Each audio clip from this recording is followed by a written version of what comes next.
December ২০২৪ দৈনিক প্রথম আলো প্রকল্পে ১৫ বছরে পৌনে ৩ লাখ কোটি টাকা লুটপাট। বাংলাদেশ প্রতিদিন সংকটে ৪৬০ থানা। দৈনিক সমকাল দিল্লির মন বুঝে এগোবে ঢাকা। বাংলাদেশ ভারত সম্পর্ক। আমাদের সময় পুলিশ সার্ভিস বিসিএস-এর বাইরে আনার চিন্তা। ইত্তেফাক ৪ দিন পর ৩১ জনের নাম উল্লেখ করে মামলা।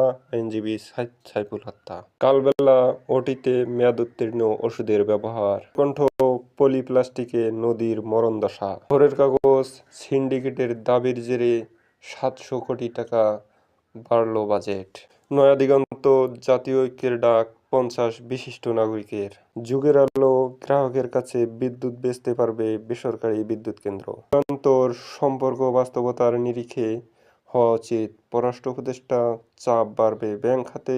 জ্বালানি ও আইনশৃঙ্খলা নিয়ে উদ্বিগ্ন ব্যবসায়ীরা।